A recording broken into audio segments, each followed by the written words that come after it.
Hello and welcome to IGPP Expert Talks. I'm Heena Goswami, Editorial Consultant with IGPP, Institute for Governance, Policies and Politics, New Delhi. In our ongoing series about artificial intelligence, its various aspects and impacts, today we are joined by a very special guest, Dr. Mansi Kedia. Dr. Mansi Kedia is a Senior Fellow at the Indian Council for Research on International Economic Relations. She has over 10 years of experience in policy research, and her areas of research include telecommunication policy, trade, and industrial policy. Welcome to IGPP Expert Talks, ma'am. Thank you. My pleasure. As you have been in policy expert for over 10 years, I wanted to ask you, in realizing India's vision for 2047 and advancing sustainable development goals, how essential is the role of AI in innovation, technology leadership, and empowering citizens?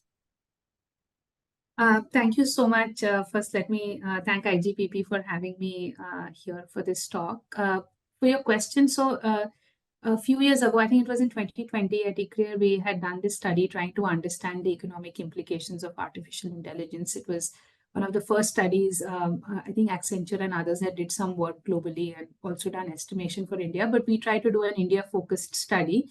And the thing we began with is, how do we understand AI? So in order to understand the impact that it may have on technology or technology leadership in terms of achieving the sustainable development goals, whether it's education, health, gender equality, et cetera. To define that role, we had to first define the role that what AI really is. And after a lot of thinking of whether it is higher capital, more labor productivity, I think we zeroed in on it, on an understanding that AI was essentially a new form of general purpose technology. And the oldest form, as we know, is like the steam engine, followed by electricity, and then IT and internet and computers and things like that. So AI, being a general purpose technology, is not a technology or a sector that grows in itself, but has a lot of spillover benefits into the economy around it. And therefore, it is meant to be one that is going to be impacting several areas of the economy and several development goals. And in the Indian context, especially, we have seen that the government policies focus on AI for all and AI for good. So there is, and even the IDU, and there's several other initiatives, both globally as well as within India, that is looking at the public sector application of AI and its application to industries like agriculture, to education, to better health provisioning. And there are tons of examples, but depending on, as the questions go, I'll elaborate on a few of them. But there is certainly, as a technology, massive potential for AI, as is the risks with any technology. I mean, technology is always a double-edged sword, and one needs to know how to handle it well. So as AI, has many spillover effects into like different segments of economy, do you think an awareness of AI is necessary both in policymakers and citizens? Is it already there, or is it a gap that we need to fill? Oh, certainly, there's a huge awareness gap. I don't think people, even like me, until a few years ago, knew that that some of the results I was seeing on search, or some of the things that I was witnessing on my phone, or were driven by AI. It was only later that cognition of how the technology is working and why are you seeing certain types of search results, why are you seeing certain types of recommendations, how different industries, why your smartwatch is saying something to you. All of that is driven by AI. And one is to, understand the potential benefits of it in terms of what it can offer you. The other is to understand where it can go terribly wrong. And I have a personal example from my life. My son's school had instituted this AI-based learning assessment program, basically to help students improve their reading. And the training of that program was done perhaps on data that used American English, and therefore the AI was trained to pronounce and understand words in that accent. And even though he was pronouncing those words right, and this wasn't just for my son, but for many other children in the class, the AI kept getting stuck because it was, requesting them to pronounce a word in a certain way, which wasn't how we do it in the Indian dialect, right?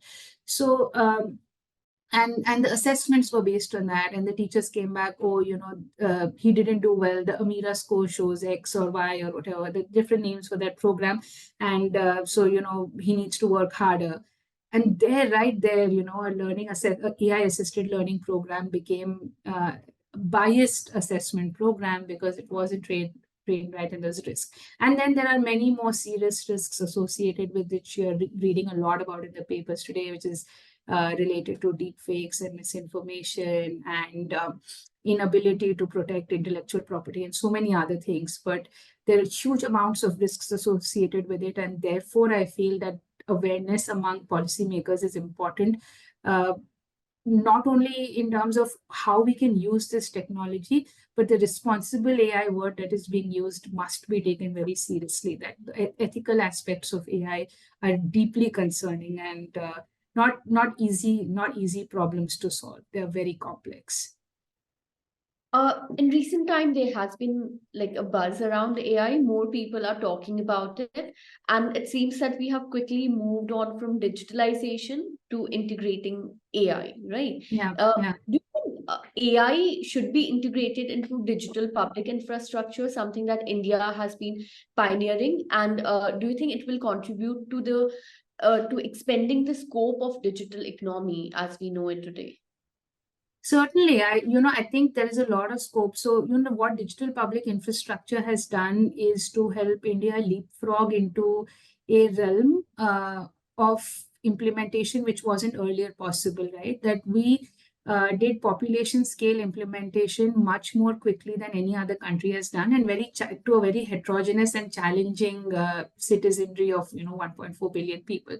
So this is the solution that DPIs got to us, that with interoperable APIs and with public-private partnerships, what the DPI approach largely is that you're able to do this at population scale. Now, if you bring AI into this whole ecosystem, what you mean is that you can do this in a much more customized way, in a much more meaningful way. So it's not going to be cookie cutter. It's going to be customized to the needs of different communities. So I was looking at this NGO, I guess they're an NGO, this website called Hak Darshak. I don't know if you've heard of it. So they use the DPI sort of approach and combine that with AI to help different MSMEs and different individuals understand the welfare programs and benefits that the governments provide to them, and connect them to those welfare programs so that they can avail of it. Now, it's also being scaled up very quickly, which is the DPI approach. And at the same time, because it is AI driven and based on data on Indian MSMEs and Indian schemes, it is also able to customize to the needs of different groups of people. So and there must be a ton of other examples which don't come to my mind right now, but there are many examples where AI and DPI can pretty much make an excellent combination. While there are several benefits to AI and how we can integrate it to ensure better distribution of service and goods to people, there are also harms associated with it, right? Yeah. Mm-hmm. So is there a need to involve multiple stakeholders by the government, like academia, civil society, so that we shape AI that is based on consensus in India? And what measures should government take to ensure that? Yeah, absolutely. I think now that is also very well understood. I think the government recognizes that technology is not just the domain of IT professionals who are really building the products, but also a lot of other disciplines who can influence how the products should be designed, and bringing into making a product for somebody. And so let's say that today I make a product for a farmer and say, you should use this, going to make it very efficient, but the farmer may not find value in it. He's like, if I touch the leaves of my crop, I might be able to do a better assessment of what it is. I don't want to use this complicated machinery to first take pictures. So it depends on, so the person for whom you're building that technology must firstly feel comfortable with that technology and must know how to use it. Secondly, I feel it requires a lot of other social sciences in terms of, because AI is to do with our everyday lives and behavior, there needs to be more inputs from social scientists and not just the engineers who are building the products themselves.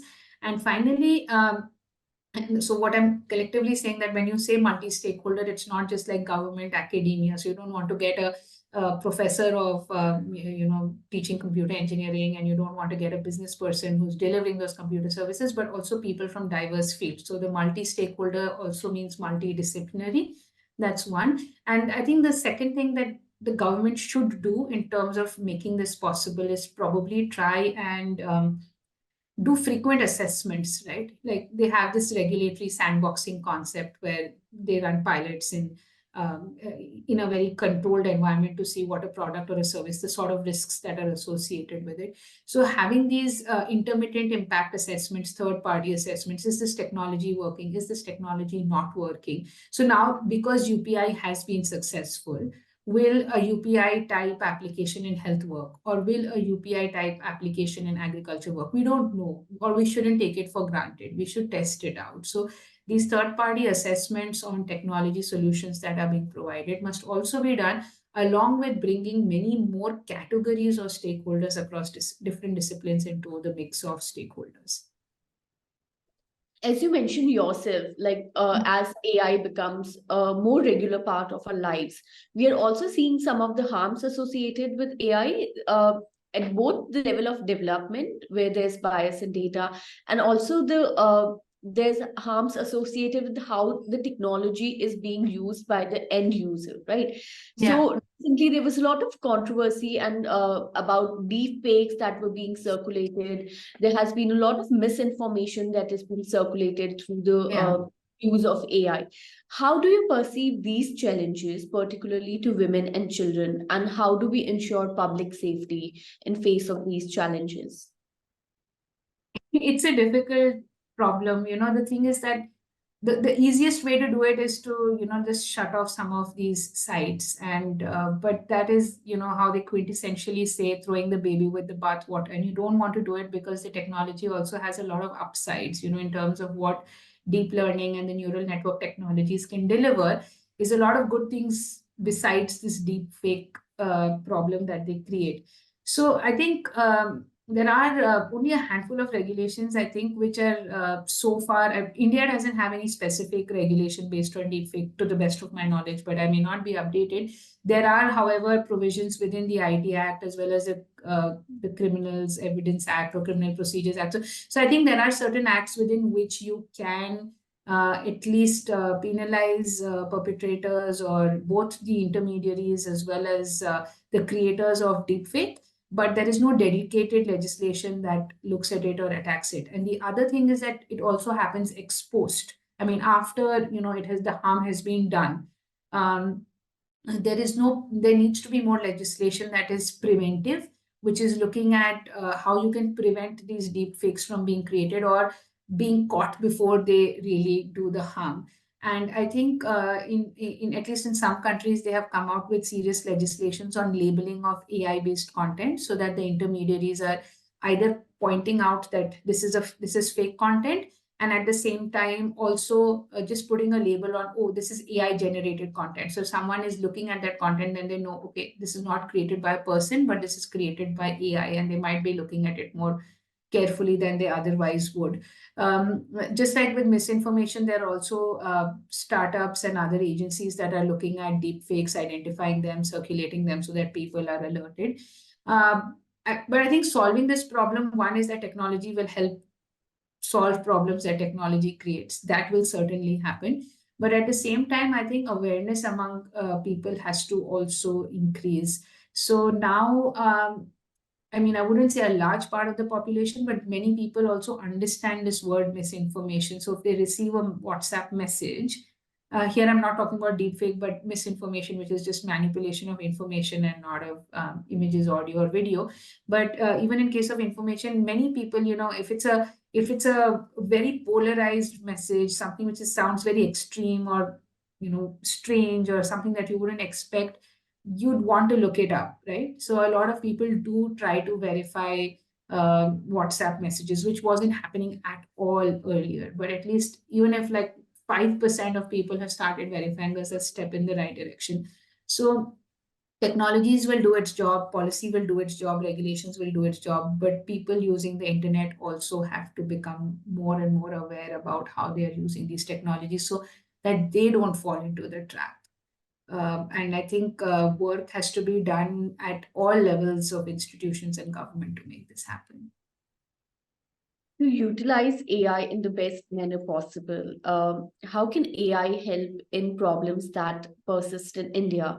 So, considering India's position as one of the top five global economies, how can AI contribute for effective resource allocation and management across sectors such as agriculture and healthcare that are most important to India?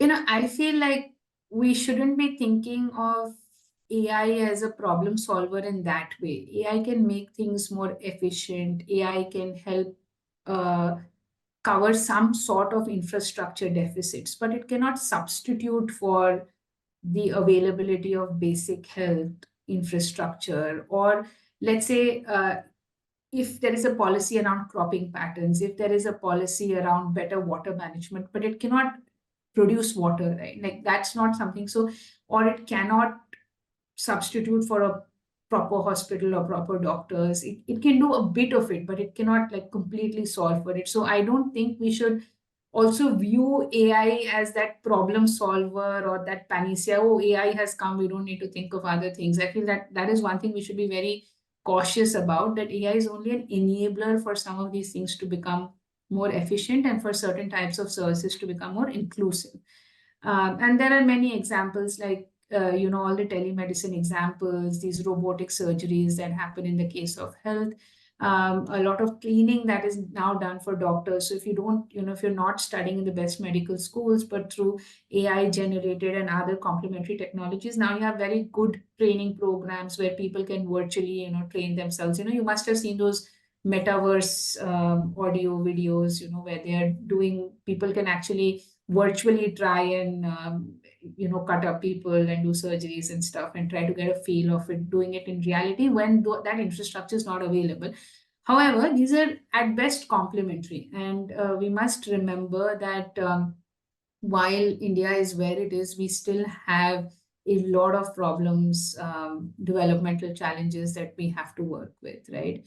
I mean, the COVID crisis was an eye opener in itself. And while technology would have helped us get somewhere, it wouldn't have solved all the problems that we faced during that time. So I think we shouldn't put too many expectations on that technology. Of course, it will play a huge role and there's lots of potential and it's game changing, and I agree with all of that, but it's not going to, some problems have to be solved with how they should be solved.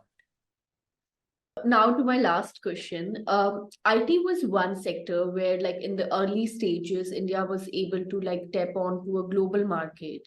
And do you think with like now AI has become a regular part of our lives, but there's a lot of untapped potential still there. So where do you envision India like taking up the challenges and opportunity that AI and the changing landscape that it provides? I mean, certainly AI is all, India is already on the AI map. There are lots of statistics there out there. I mean, I won't be able to quote them accurately, but in terms of talent concentration, in terms of contribution to AI projects, in terms of rising number of AI publications, India is really within the top 1, 2, 3. So after India and China, a lot of money is flowing into India for funding AI startups. All of that is coming, but again, I feel that the success is very much in the niches. The big technology companies for India, like, the TCSs or Infosys, HCL, they're not massive AI driven programs there as much as, you'd see in the US, where Google, Microsoft, all of these guys are completely invested in building AI technologies, right? Here in India, those technologies are still being developed by startups, which obviously have limitations of all kinds compared to a big tech company in the US, or where it is publicly supported or public sector supported in China. growth has not happened for AI yet. So that needs to change. And then alongside also applications, the demand for AI also has to increase, right? So far, if you if you look at surveys of industries, it'll probably be the top 50 or the top 100 industries in every sector that is adopting AI. Maybe the services sector for the chatbots and all, maybe using simple machine learning based AI chatbots or something, but not very complicated AI in terms of the robots, or in terms of really industrial, what they call the industrial 4.0, industry 4.0, which is industrial automation. That hasn't really picked up in India. I mean, because we have we have a lot of other analog infrastructural issues that also will come in the way of AI scaling up and doing all the things that it has to do. So I still wouldn't, it's a bit of a yes and no. One can look at the glass half full or half empty. It is definitely, it is half full, I'd say, because you can see a lot of policy focus. India's on the global world map. There's a lot of talent, there's a lot of money. How we manage to scale it up and scale it up responsibly is definitely something that we have to wait and watch. But that bit hasn't happened. The takeoff, really, what you call the scale up, hasn't happened in India, in my opinion. Thank you so much for joining us today and giving us your valuable insights. My pleasure. Thank you so much.